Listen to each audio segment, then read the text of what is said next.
Good evening all. My name is Fiona and I'm the front of house manager here at the Playhouse Theatre, and you're all very welcome. Earlier this year, a group of 20 people of all ages came together to discuss what it was like to grow up LGBTQ+ here in Northern Ireland. With them was writer Mel Bradley and director Kieran Smyth. And out of those conversations, a play was written. Tonight's performance of Proud to Be, Beyond the Labels of Me is the culmination of that work. We've missed our audiences terribly, and we're sorry that we can't sit shoulder to shoulder with you tonight, but we're honoured and privileged to have you come and engage with our new digital Playhouse. Please do not switch off your mobile phones, and please be sure to like, comment and share and be part of the conversation. The emergency exits are, well, you know the drill, and please continue to support the Playhouse. Thank you.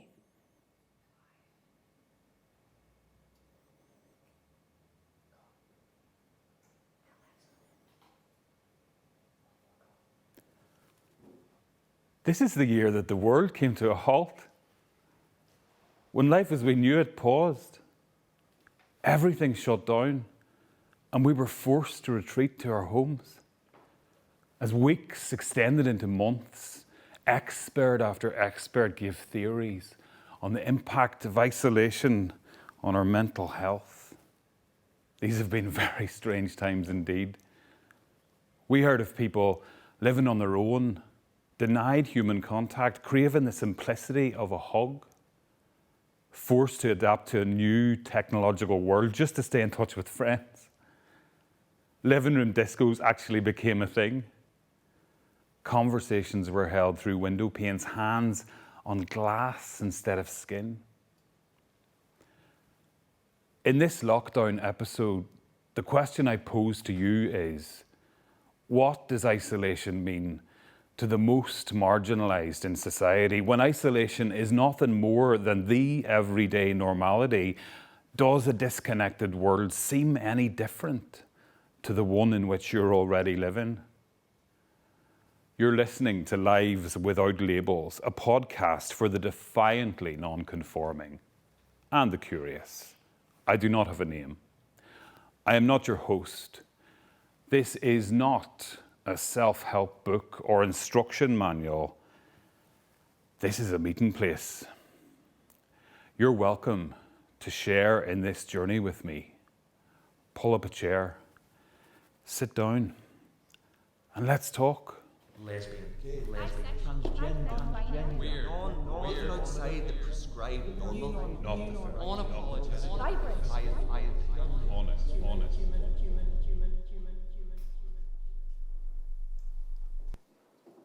I never really was the kind of girl who played with dolls.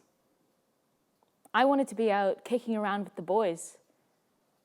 I didn't really want to wear dresses or pink or have long hair. But you have to play along. Tomboy. In those tentative steps to coming out, that's all you hear around you. Like, there's some sort of checklist that you have to complete.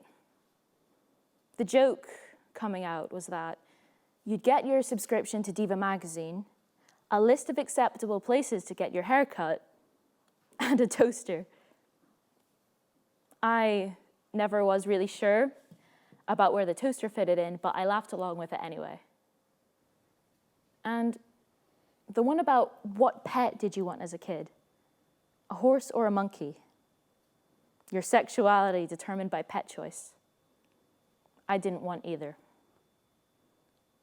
Oh, and the coveted title of Gold Star.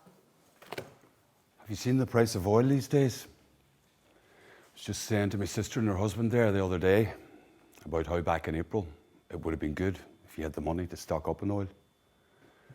Before everything returns to normal and the world starts moving again. It's been such a relief to be able to spend time with them again. I'd be lost without my family, especially during lockdown. Been back here a few years now, ever since my dad took ill. And with both parents being so old now, well, my mum, she's just not capable of doing everything for him. Not that it wasn't difficult to get her to take a break in the beginning. She's an incredibly stubborn woman.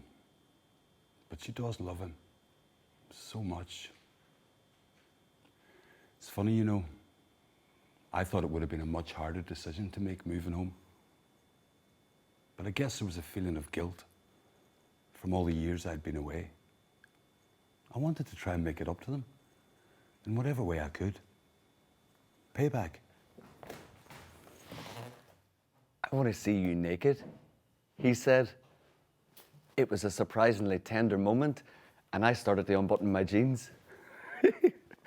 Looking back, I'm not sure how he didn't laugh, but he didn't. He just put his hand on mine, stopping me. Really gentle. I was muttering and mumbling incoherently. I was fucked off my fists. We'd been partying. We partied together, or at least in the same crowd a few times. And I'd seen him watching. Just standing on the edge of the crowd, just watching. But yeah, he stopped me. Finger under my chin, he lifted my gaze to meet his, looked me dead in the eye, all serious, steeped in every fucking cliche going, the tiniest shake of the head. Not that kind of naked. He brushed his hand through my hair, just above my ear, and he looked at me. Like he really fucking looked at me. Like he was studying every single strand of hair, where it was sitting, the color. I don't know. And then he kissed me. Soft. Oh, it took my breath for a second. He put me into bed. I woke up the next day, still with my underwear on. No apparent evidence of having had sex. Confused. Like really fucking confused. How are you supposed to react when someone sees you? Or wants to see you? Or respects you before you're ready to do any of that yourself? And there he was, sitting with a cup of coffee for me. Fuck, I felt awkward. Feeling like death. And also feeling like I'd been rejected a bit. I don't know. Fuck, there he was, sitting reading the newspaper. Like it was the most normal fucking thing in the world. And all I wanted to do was crawl back up inside myself and die. Have you ever been for a run at 3 a.m.? It's so quiet. The sound of your breath laboring in your chest, feet hitting the ground below, feeling every single step, each impact. Sometimes with music at an almost deafening volume. And sometimes just the steady echoing of feet and the emptiness of the air. The stillness. There's something about the ritual. Decision made, suit up, shoes on, and off I go. I run. I just run. And I keep on running until I can't go any further, and I have to go home. I've no other option available. All fuel consumed, and then sleep. Exhausted sleep isn't the same as running the bath, changing the bed sheets, reading for a wee while, flicking off the lights and slipping down into bliss. Exhausted sleep is my body can't do anymore. My brain won't win. Lights out. Done. So for the next few months, I partied harder than I had done. I went to every party, loaded up every opportunity to abuse my body. And I took it. That's what you do, right? You're sold this idea of what being a gay man is. But there were no other cultural references in front of you. It was all drink, drug, sex, sesh. I mean, it's different now. It's all clean living celebrities and same-sex couples as parents. I left Derry almost 30 years ago. Made a choice and moved away. Although it didn't really feel like much of a choice at the time. It was more like something I needed to do. When I left, suddenly I had access to this whole new world. There were gay bars, gay nightclubs I could go into where I didn't have to hide who I was.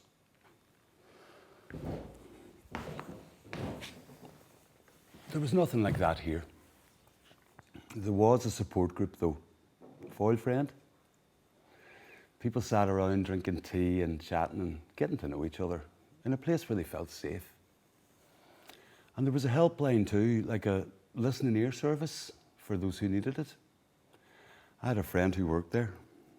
I mean, what does that tell you? If there's a helpline for something, there's problems. And there were problems, all right. People here in the 80s and 90s made the best of things, you know. They supported each other in whatever way they could. All in very small groups. Very, very small groups. And they did that because there was nothing else. We thought we were really radical back then. We were really going against the grain, you know. I remember going on marches and being terrified because only a handful of people would actually show up. And what if someone saw you? Recognized you? This is when it wasn't as safe to be gay in Derry as it is now. When people ended up in hospital, or worse. So yeah, I left here to get away from it all, to finally breathe. The trick is to fill up your day with solid blocks of stuff. From 3 a.m. to 5 a.m. running, and then crash, up again at 11 and straight into the shower. Get clean. Scrub every single inch. Build a ritual into that.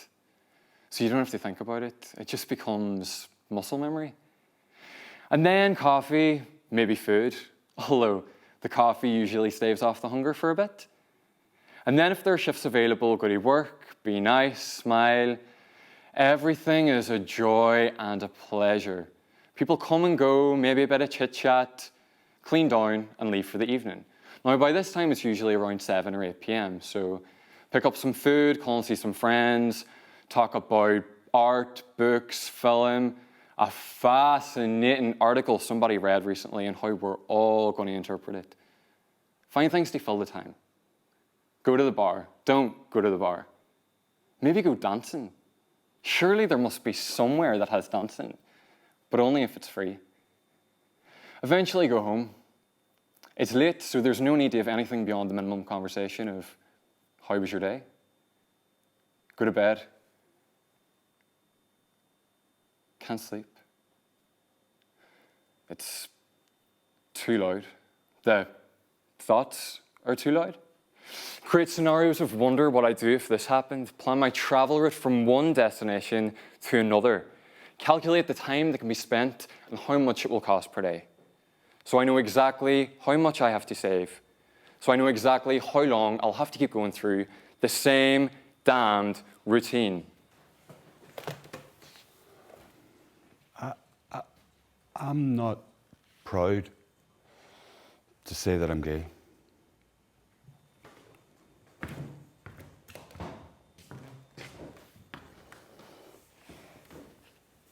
Sometimes I wish I'd never come out. After 30 years in the gay scene, I'm cynical and jaded. You'd think being almost 50, I'd have sorted my head out by now. It's the internalized homophobia. Things have changed so much over the years. Back then, you used to go out to a bar to pick up. Had a laugh with your mates, a few drinks, maybe a few more. Drugs.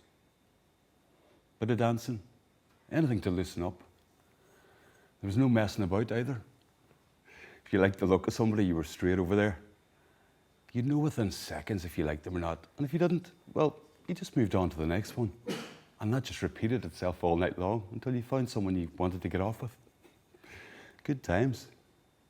These days, it's all sex apps, like Grindr. They came along and destroyed the bar scene.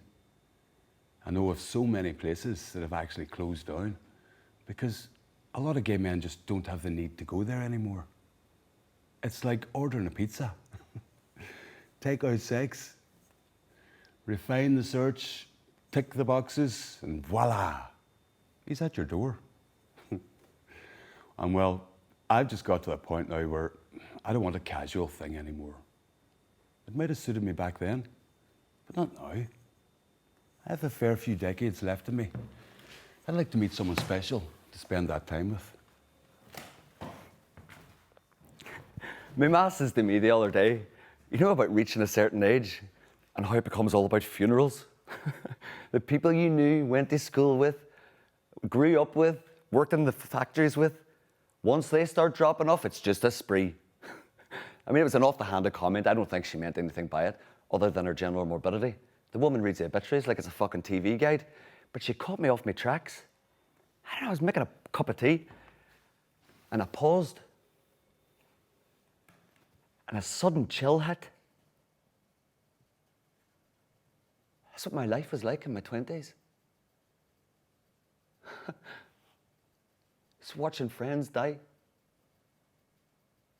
Not from anything old age related. GHB and crystal meth. You know, each time I'd feel the shock of another friend gone and make resolutions to myself. And then go and get even further fucked off my tits just so I wouldn't have to care too much. Avoid each other most of the time is everything I've ever wanted to reject. Provided for me my whole life. I'm sure he loves me in his own way. I mean, he paid the bills, put food on the table, clothes on my back, give me a base to come back to whenever I need it, and being the exact model for how I don't want my life to ever be. My emotional compass. And it's hard. Because it's pity that I feel, not empathy. Because I don't know what it's like to be that void of emotion. And I've tried over the years, questioning him, trying to get beneath the surface of what I saw was this impenetrable armor. If I could just find the right chink, then the light would come streaming out of him. And we'd hug, tell each other how much we love each other. He'd say he was proud of me, that I'm important to him. Not just some responsibility that he had to carry, but somebody that he wants to get to know. I want him to want to know. But the harder I've tried, the harder he's clung on in desperation, and I see it. White-knuckled, fingertips digging in, beads of sweat, so afraid of it all splintering and him being left exposed. And as much as I want him to feel that vulnerability, I don't think I could actually force him into it. Like, I'd be the one responsible and not really knowing how to pick up those pieces. Not that he'd ever let me. Don't get me wrong, this is not some self-indulgent pity party. I just wish I had better tools to be. You know the first time I had sex with another guy? I was 16. So this is in the late 90s. Rave culture was thick. Drugs accessible. We were all on ease. Well, actually, it was my first time trying ecstasy. First time having gay sex. First time experiencing an orgasm. And that was it. Cemented the ultimate escape. I mean, you tell yourself it's a high that makes it more enjoyable, you know? You experience sex in this really euphoric way. It's like freedom, emancipation in a higher place, kissing God. It's a fucking joke, really. And I'm not going to apologize for who or what I was or what I got up to, how I bastardized the notion my mother had of me. She ain't stupid. I was away from home at uni. I rarely called. And when I did, I'm not even sure how sensible the conversation was. I didn't come home, not for years. not at Christmas, not at summer. I was making my mark. Young ones these days, I find it all so confusing. I mean, I know of a 5 or 10-year-old who's out as gay. A 10-year-old. Mind-blowing, isn't it?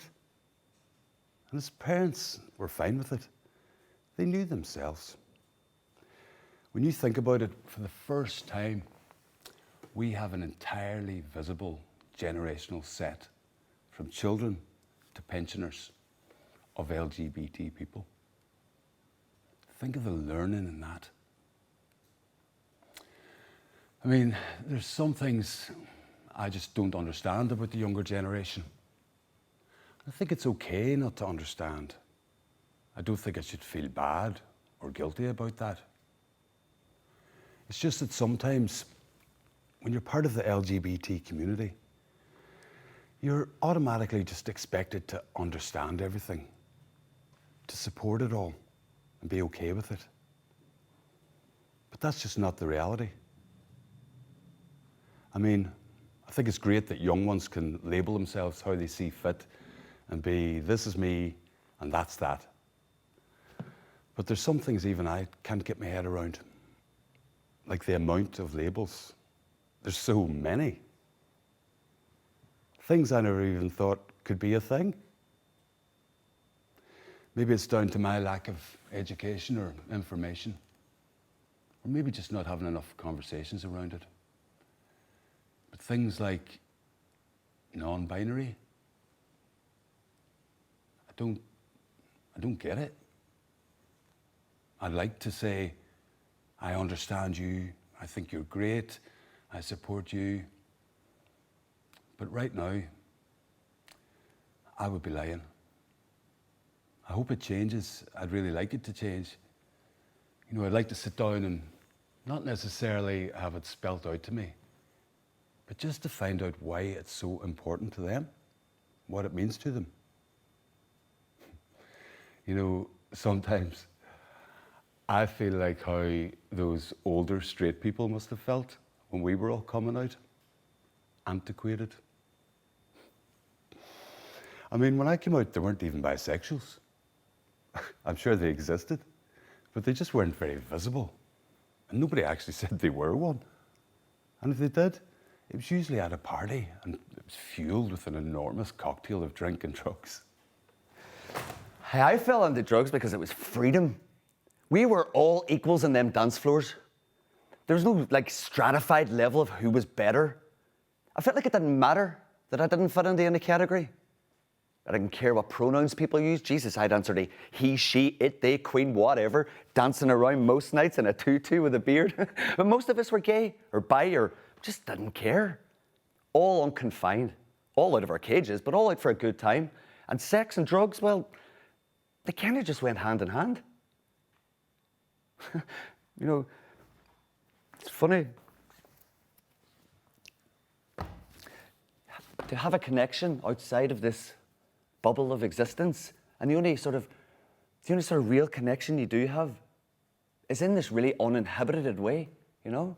I'm not even sure you could class it on a physical level. It's like it's somewhere else. It's like your body is dancing or moving, it's rhythm. There's an outside feeling, you know? It's not like that, raw, I want to fucking jump the bones of you right here, right now sort of thing. It's more like you're all these pretty colors or atoms or something, and well, my pretty colors or atoms or something, they kind of want to mingle.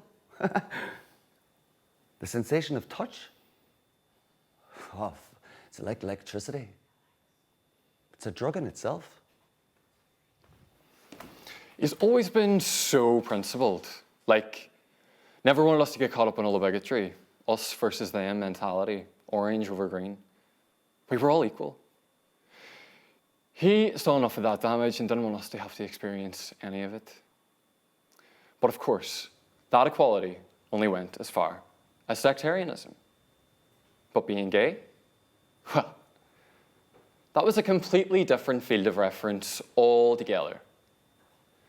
Don't ask, don't tell, don't show, don't display. Keep it to yourself. And this queer word, I know I'll never get my head around that.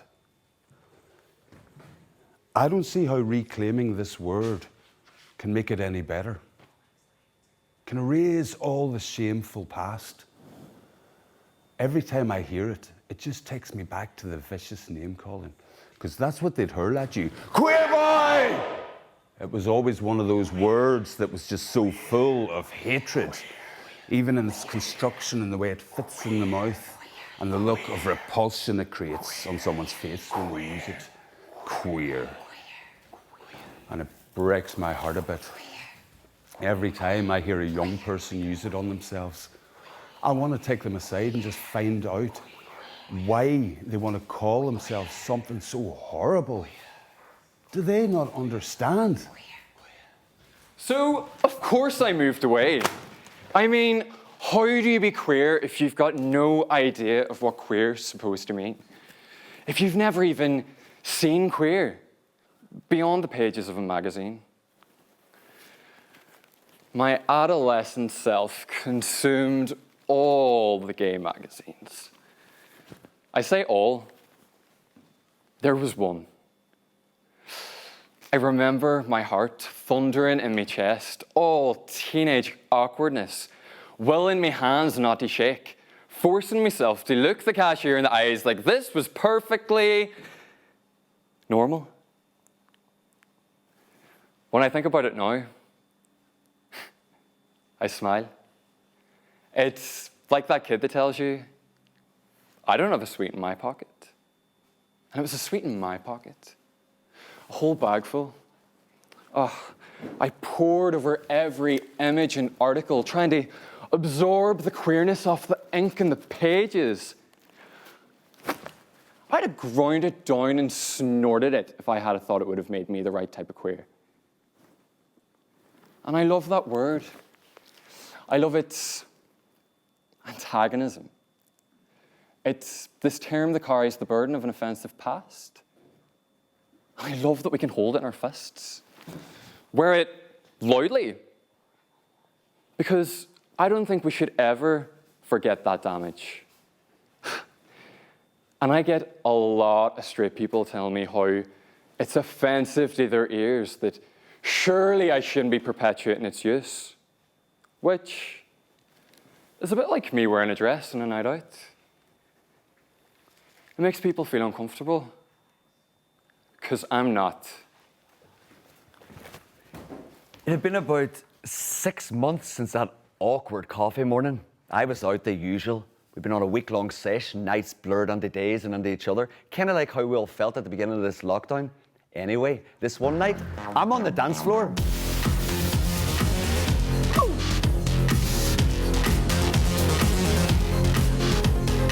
Inhaling the music.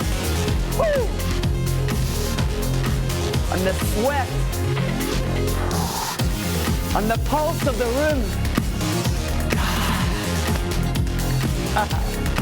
And when I opened my eyes, there he was, standing right opposite me. I was in love with everybody around me. Fuckers I wouldn't normally piss on if they were in fire. But that's the thing. You don't care. I'm not entirely sure of all the details of how I ended up back at his, on my own, in his spare room in my underwear. But that's where I found myself. Fuck, I must have slept for a week. And when I was finally sober enough to figure out how words formed into sentences, I asked him about the naked thing. He told me he wanted to see me without the pretense. Facade, he called it.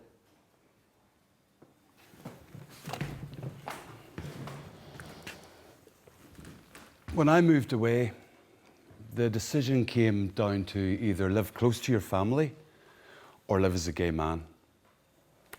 When I moved back, I felt like I was putting my sexuality into a box and sealing it up and putting it in storage. The confirmed bachelor. Don't get me wrong, I'm okay being on my own. I think I've always been okay self-isolating. Sure, I have my parents to keep an eye on anyway. It's just, sometimes I feel like there was a whole life denied to my generation. You know, things like giving blood. I know they've lifted the ban now, but as a gay man, I would have to abstain from sex for a full year just to give blood to possibly save somebody else's life. Another thing was no hope of marriage. I mean, I certainly never thought I'd see it in my lifetime here in Northern Ireland.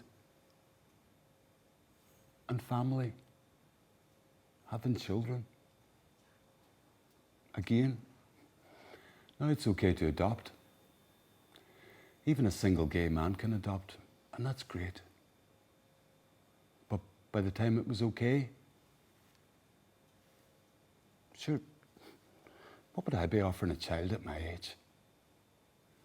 It'd be far too selfish of me to even think about that. Although, I do think I would have made a great dad. Sometimes I find myself thinking about his eulogy. I mean, once you get past the death bit, and what that would feel like. I've tried to imagine the outpouring of grief that I'd experience, sometimes in the shower. Try to feel all the pain, all at once. That convulsing crying that happens when it heaves from your core. And I wonder, is it that I'd never get to say to him all the things that I want to say? That there'd never be a chance for him learning to listen? Or is it because that would be it? Confirmed. I'd never get to hear the things I desperately want from him. And then there would be the family together. And sure, what do you say beyond, "Ah, he was a good man"? What do you say about men of so few words?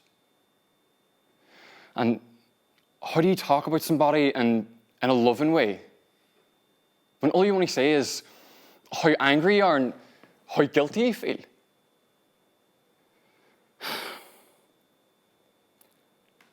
And I know it's not as simple as that's just the way he is. And I know he carries all the weight of the words never said to him. That same fear of rejection from the people that are supposed to just love you. When unconditional love, as shit as that is, as meaningless as that is, when that's not even there. When the people who are supposed to show you how to be have no idea how to do that job. What else can you do but build up armor?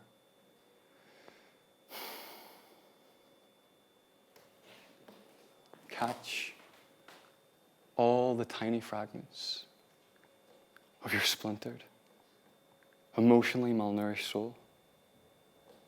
Stick it back together with no idea what it should look like. Like a jigsaw puzzle with no edges or picture to go on it. And well, I just wish I could give him the picture.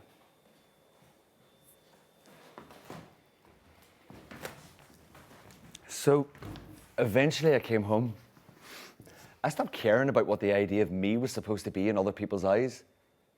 Hey, you know the first time experiencing sex away from that scene with someone you have an actual connection to? That is kissing God. I fucking cried. I came home because I finally found out how to love me. Didn't have to hide anymore.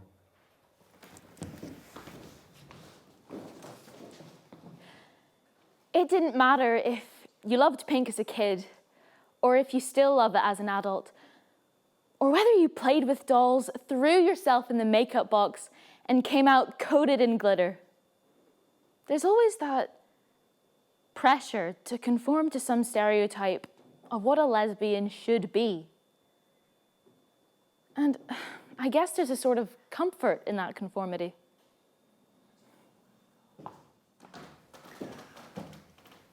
If you've never found a way to be connected, if you're naturally introverted, can you be out and proud by staying inside your head?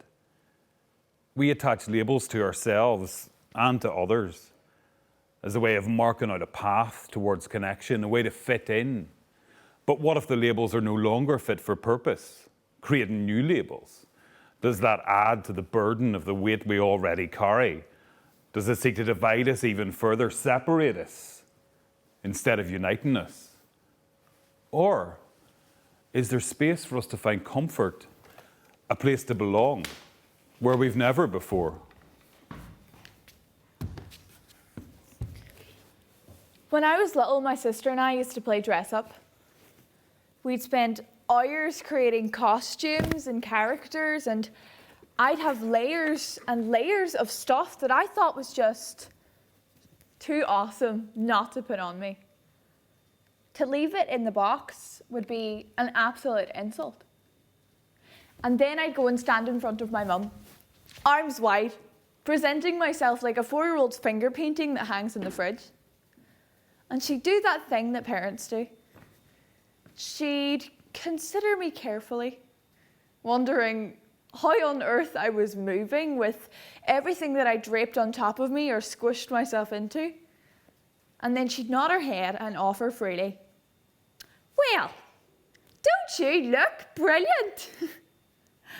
I'd always wait for her to ask me, patiently, still, arms wide, all eagerness and enthusiasm. And she'd squeeze the words from her mouth in a slightly higher octave. "So, what are you today?" And I know she waited for me to perform my rehearsed action. Hand on hips, I tilt my head in that "Mummy, you are so silly" fashion, roll my eyes a little, shake my head, and then offer some princess, monster, dinosaur, scuba diver combo. And she would, without fail, assure me that this was of course what it was. And she was indeed silly for not saying it immediately. I loved that freedom we had to just be however we imagined we should be. I think it was a relief from having to wear uniforms and conform to the rules placed upon us by family expectation. I stuck out 10 years of going to Girls' Brigade. I did it because it always seemed to have been there in my life. Wearing the navy pinafore and the navy jumper and the navy knickers and the navy ribbons in my hair. When I was younger, I didn't really question it too much, but as I started to develop and learn about myself and how I was feeling about life and love and boys and girls,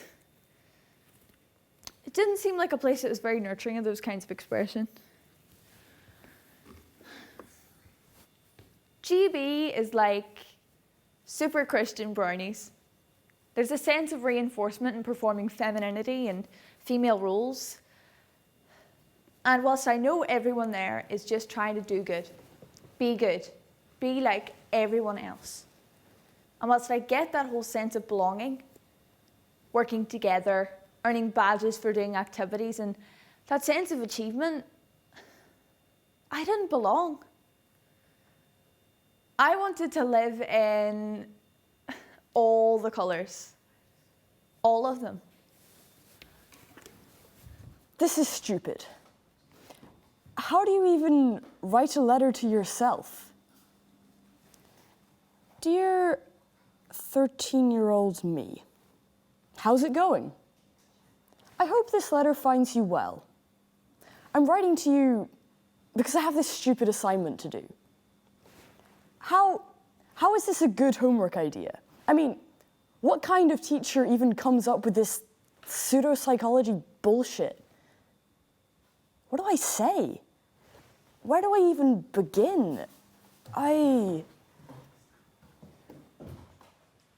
you ever stopped to think about the power in a lipstick, what all the contents of this small container can unleash. Held within this tiny tube is the most amazing feeling that a woman like me can ever experience. No? The first time I tried a lipstick, I was about 14. My mother used to keep one lipstick just for special days and Sundays.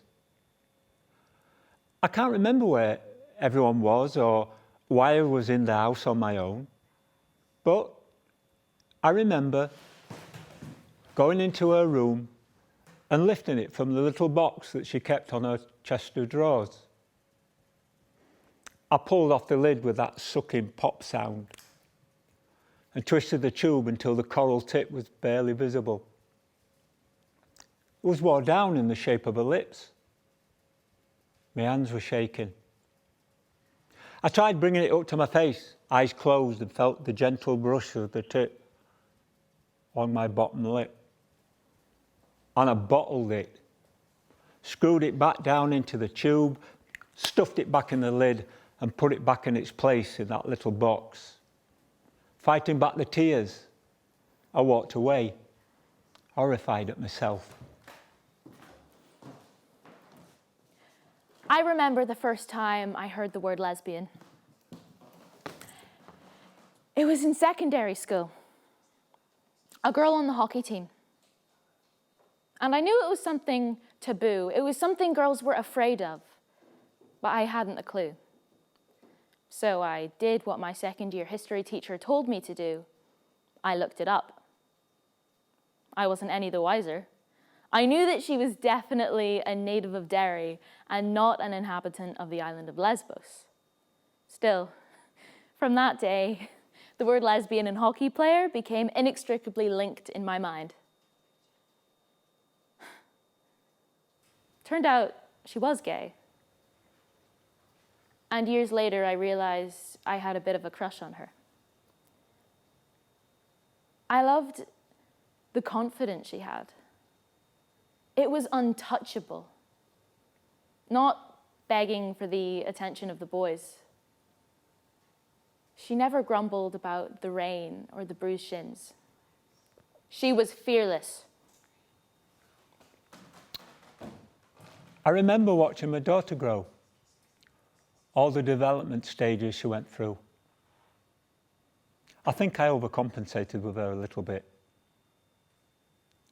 Every doll she liked the look of, I worked my hardest just so I could give it to her. Watching her move through school, navigating all the problems of the teenage years, rebelling against girlhood, discovering feminism, being angry at the world, angry at men. I tried to be a good parent. I tried to answer all the questions, be there and share with her as much as I could. I tried to be a good daddy for her and a mum. All the times going shopping with them, being asked my opinion on the clothes that they were choosing.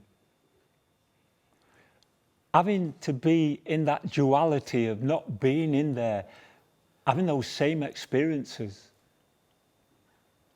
Instead, just stood on the outside, offering, yeah, that's nice, love, at the appropriate moments. It was years after that. I must have been 18 at a party with my sister, and there she was. I walked into that room, and my breath caught in my chest. My heart stopped. I was awkward, still figuring myself out. I knew it all along, but I wasn't really ready to know. After she spoke to me that night, all I could do was smile. I remember the day that my daughter sat me and her mother down. We were arguing all the time. I wasn't communicating with anybody. I'd locked myself away. I was so depressed.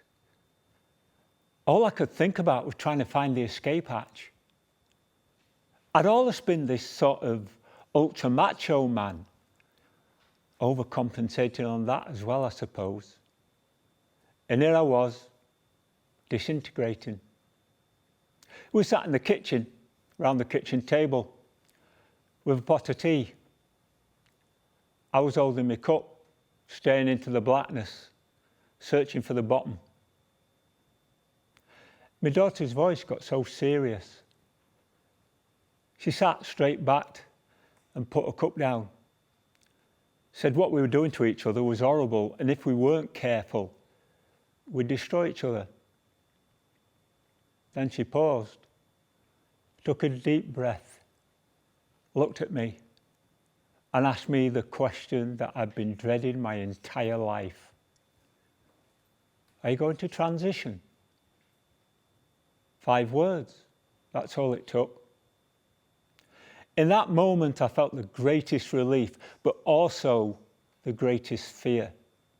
I'd heard all the horror stories about trans women, about the abuse and the torture inflicted upon them and their families, the discrimination, and the utter disgust that people felt towards them.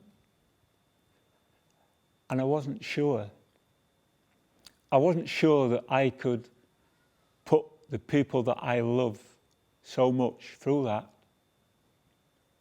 On the other hand, if I didn't say yes, I knew I wasn't going to survive. I tried on several occasions to end my existence, stop the dysphoria, make it all go away, make me disappear. The weight of the guilt because of the selfishness of wanting to say, yes, I need to do this for me. The choice before life and death was set before me.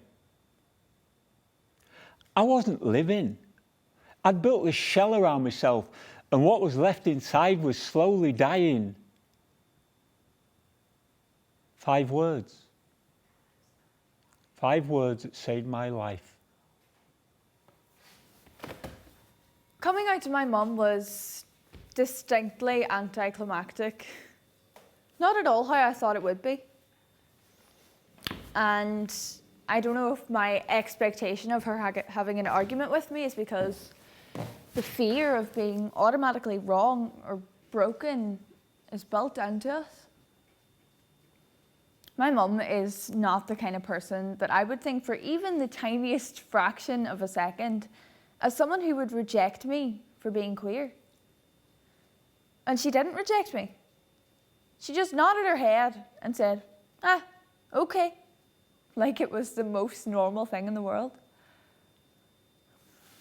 Ironic that. Something we want to be normal in the world.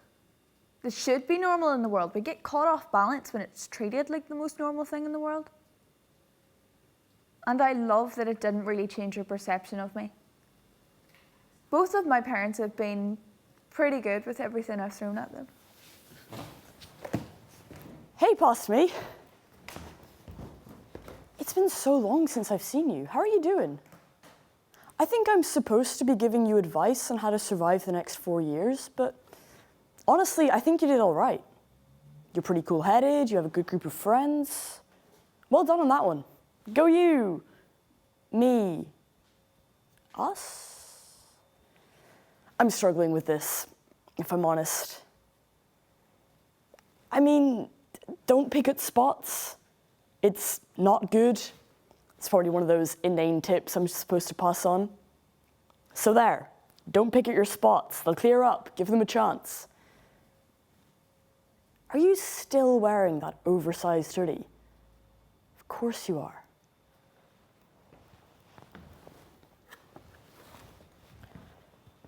For the record, it doesn't cover up who you are. It is comfy, for sure. And I know it's become your security blanket right now. But you will have to put it in the wash at some point, or you're going to stink. Trust me, it won't be the end of the world. Listen, I know you're thinking about choosing your subjects this year. A word of advice, and this one I can give you easily. Don't choose technology and design. Turns out, this will frustrate you loads and will definitely make you cry.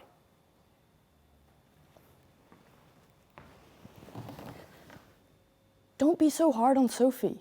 She just looks up to you right now. You were also that annoying when you were 8. Hard to believe, I know, but I think this is something I'm supposed to tell you, so there you go. Don't be so worried about your music taste. It's awful. You're 13, it's okay. No one expects you to be cool at everything. And don't worry about the possibility of romance. It will happen. Give it time. Give yourself time. Don't be in such a rush. You need to figure out you first. I guess I should tell you not to be so eager to fit in. If you try a little less hard, people will accept you for you. And if they don't like you, that's okay too. What is it Gran always says? It's none of your business what other people think of you. It'll take you a while to fully get that. I'm still a little unsure. But it seems like a decent bit of wisdom to point out to you. And you know, you're a nice guy. Stop pulling that weird shocked face. Let the bullies go. They're not worth it. Be honest.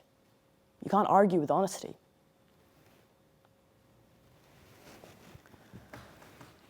On that note, honesty and all that, there's something we do need to talk about, and by we, I mean you. You can try on as many different hats as you like. You like this analogy. Miss Martin is definitely your favorite teacher right now. Hold on to that, you're going to need her in your corner. But the reality is, you've asked the question and you already know the answer.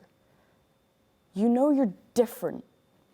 You know that weird panic you feel and why you feel it. I want you to stop what you're doing right now. I mean, read the next bit of instructions, maybe get to the end of this letter, and then stop.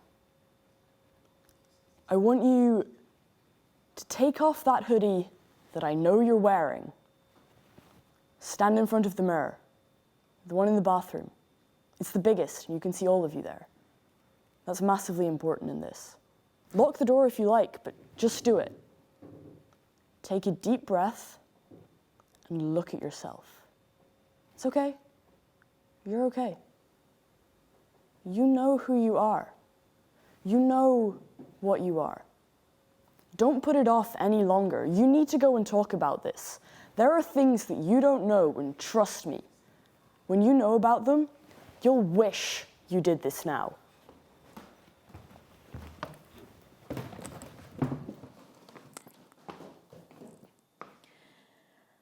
I was never that girl that dreamed about her wedding day.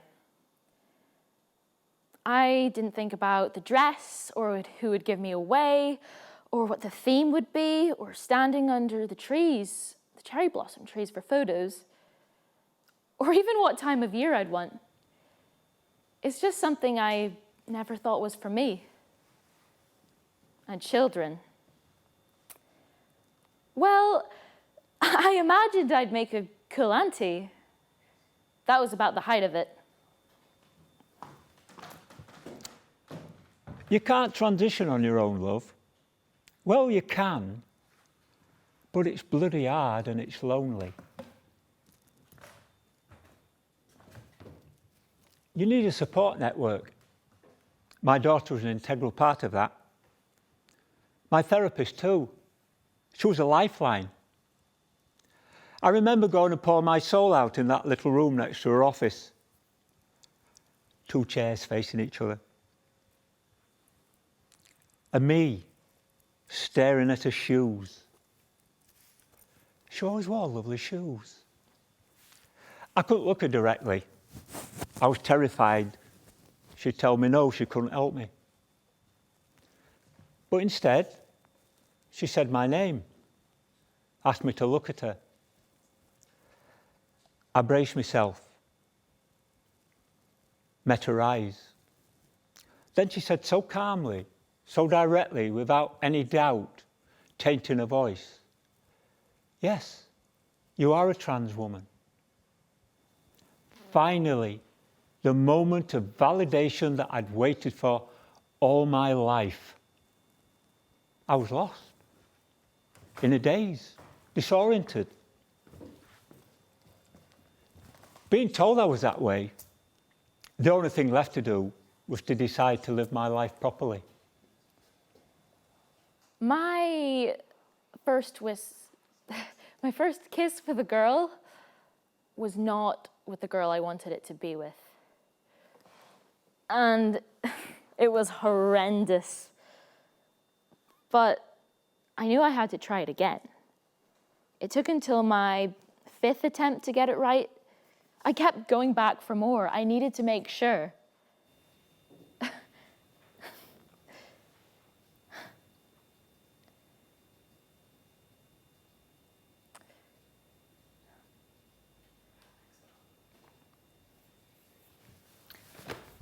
I started with changing the colour of my hair, and then cutting it, then trying to make myself as androgynous as I possibly could.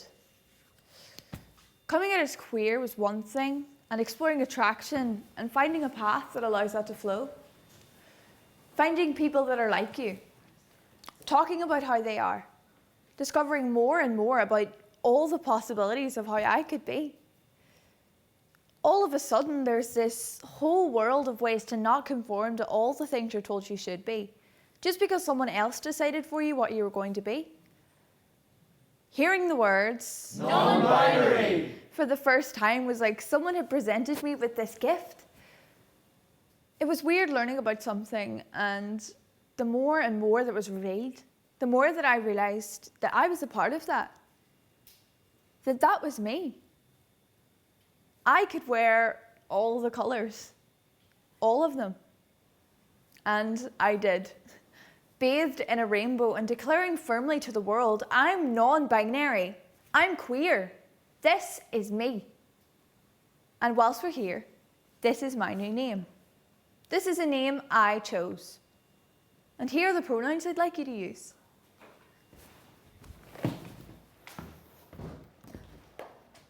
Talk to Mum. She's going to be great. She loves you, and that won't change at all. If you tell her now, she can help start things moving, and then you won't have to wait so long. The name that you like. Turns out it fits really well. And it's not as hard as you think to use it. In fact, the first time you say it out loud when introducing yourself, it feels really good. It feels like you. So take a deep breath and just do it. You know you're trans. Stop trying to avoid it. It's not going to go away. This is going to be a long journey ahead of you. Make that start now. See, I waited too long to come out. I mean, once you get over actually saying it, you're going to out yourself so often, it'll be like you took the filter and threw it away. And that's okay too. Don't let that scare you. Don't let the fear of making other people uncomfortable stop you. Most people won't be. And yeah, the dysphoria is horrible when it hits. It'll come in waves. Some days you'll catch yourself in the mirror and it'll be like a truck has hit you. But you'll find good support networks. Let Mum help you find that support. She needs to do that. The waiting lists are depressing. There's so much to go through just to get seen. And like I said, I left it too late. So now I have to wait until I can move away from here to go to uni, before I can get an appointment, before I can get hormones, never mind top surgery. Because you're a kid, you'll have to go through the Child and Adolescent Mental Health Service before you can get assessed. And there are so many referrals to go through. By the time I started on that process, I was told that when I'd get to the assessment stage, I'd be an adult. And the adult waiting list is essentially non-existent, as in, it hasn't taken any new patients since January 2018. This will also frustrate you, and possibly make you cry. So please, don't waste any time. I know me saying all this is entirely pointless, but I guess it's good to say it out, write it down. I wish you could have seen the presence of trans men in the world. Maybe that would have made it easier to understand who you are. You will meet some awesome trans men in time. But for now, take a look around at some of the really great men you have in your life. You've got some good ones close to home. And you know, you can help educate them too.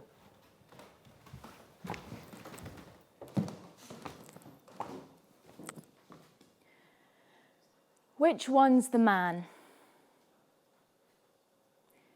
There's this expectation that you'll be good with a power tool and flat pack furniture. But you're not allowed to be too butch. You almost have to unsex yourself in order to be acceptable, palatable, unthreatening. Femme girls are the ideal girlfriend. But they get so much abuse. Lipstick lesbian, listening to women say how they don't really like makeup because they don't want a male gaze, that the clothes you choose dictate who you're dressing for, never yourself. We learn to vehemently reject girlhood as something that is to be ashamed of owning. And we all learned the lessons we never wanted to learn. Man good, woman weak. Don't get me wrong, it hasn't all been plain sailing. Getting friends you thought would support you tell you that they've known you as one thing for so long and they're not going to get it right, so what's the point? Or telling you that being non-binary just isn't real. By rejecting conformity to the construct of what is male and female, and it is all constructed. Like there are trans people who don't want to present or perform to some hyper-idealized version of the gender that they know is theirs. Like just because someone's a trans woman does not mean they're going to try to fit themselves into the archaic expectations of what women have been fighting against. Gender identity and gender expression are not the same. These roles that are deemed as traditionally one thing or the other, clothes that are labelled as masculine or feminine, it's all bullshit. I just want to wake up in the morning and to put on something that fits and that I like the look of, and for it to just be clothes, not ladies or gents. I don't want to be asked, are you sure you're not just a girl? Because I like feminine things too. I like makeup. I like feeling pretty. If I want to wear a dress, I don't want to have to balance it out with something masculine. My body is a canvas and I get to choose how it looks, not society. I don't want to be sexualized, treated as an object, because that's what we do to girls. In the same way that toxic masculinity makes it so hard for men to express their femininity.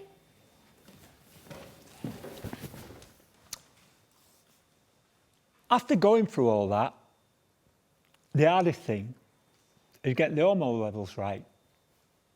HRT, my goodness, it's amazing. Now, if I wanted to cry, and believe me, I have my moments still, I could. You've got to move slowly through all the stages of transition, and it is slowly, until you're there. And I am there. I've done all my transitioning. I have a transgender history, and that I will not deny. But I'm also a woman. I remember for a long time afterwards that I used to walk around with a rape alarm in my handbag because I was terrified. I was and still am suspicious of every man that gives me a compliment. I'm not very good with compliments. I remember meeting my brother's wife after becoming me. I'd not seen her in years. She said my name, my real name, my real name, and said I was beautiful. It was a strange mix of feelings, and I know that's down to me. And I have to accept that if someone gives you a compliment, it's because they mean it.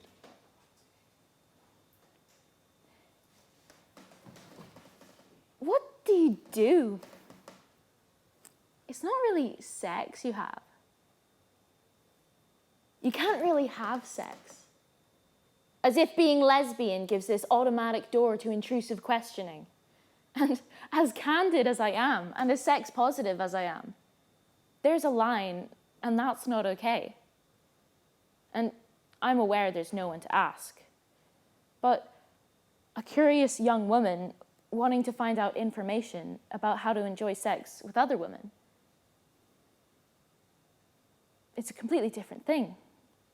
Because where do you go? Not even straight people talk very openly about women enjoying sex. What hope do we have? Buying my first dress.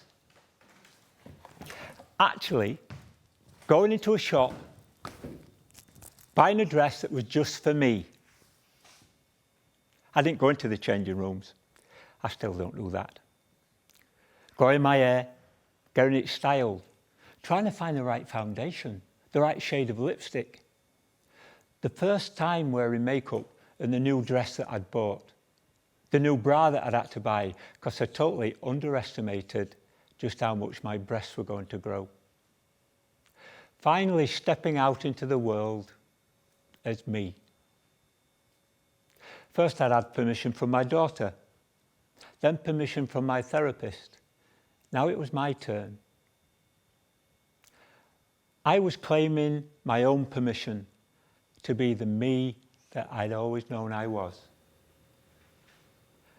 My ex-wife wasn't so okay with me transitioning, and I completely understand. I don't and never will hold it against her. She went into our marriage with one set of expectations, and I could, well, never give her those expectations. Choosing my name was an important marker. My dead name wasn't asked or given any input into how my identity was going to be formed.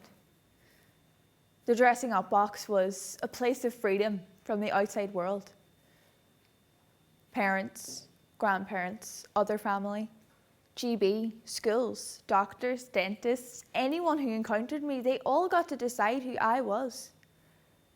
Giving myself a new name was me, giving me permission to rebel against conformity to a gender that I didn't feel was entirely right. I want those lines to be so blurred, they're barely smudges, and anyone can decide to be any way that they want. For the record, my pronouns are they, them. Thanks for asking. I remember visiting my daughter after I'd gone through all my treatment paths and I was finally me. We were sat having lunch, chatting about the kids, my grandkids. Then she stopped mid-sentence, looked at me and said, "That's a really nice lipstick on you. Brings out the colour of your eyes." And then just continued as though she'd no idea what she'd said and what it meant to me. I just laughed. Said, "Thanks, love." Like I said before, I've done my transitioning. I am a woman.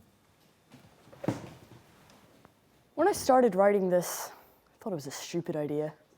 But I guess I see the point now. 13-year-old me, you're going to be just fine. You're going to meet some incredible people, and there will be times you laugh so hard, juice will come out your nose. And there will be times when you cry, soar, get really angry at the world and how unfair the systems are. And then there will be times when the simplicity of friendship is the most important thing in existence. You're going to discover that there's a whole list of identities you never even imagined that you'll find ways of saying, you know this thing you feel? I feel it too, and here, this is what it's called. It's okay. Enjoy that discovery. Most importantly, though, wash that hoodie, please. It'll make Mum smile. See you in 4 years' time. It took me a long, long time to realize I didn't have to reject femininity, become masculine in order to protect myself. I wish I'd known that what playing with dolls taught wasn't a weakness. It's how I learned empathy. If you never see yourself in the world, or the only images that you do see of yourself are distorted and misrepresented,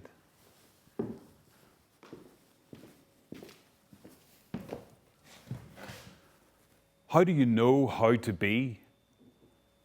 We won't always get it right first time. Does that make us any less? If we never match up to the expectations of the world around us, how do we work out the self that's right for us? Stay curious, ask questions, and listen. I do not have a name. I am not your host, but I'm here to talk if you need it. Lesbian. Bisexual. Transgender. Non-binary. Queer. Living outside the prescribed normal. Not the fair. Unapologetic. Vibrant. Violent. Candid. Honest.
Part of me felt that nobody would want to know my story.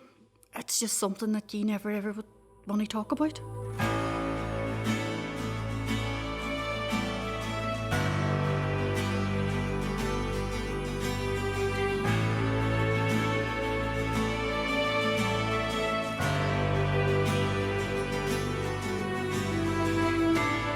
I'm the sister of a wonderful young man who was killed in a bomb in Belturbet at the end of 1972. I remember thinking, these are my people, but I don't want to be part of this. I remember having a dread in me that I would be sent away. That would have hurt me more than a rubber bullet. Music brought me joy. In fact, it's fair to say that music changed my life. We'll meet again. The human spirit goes way beyond. This isn't all there is.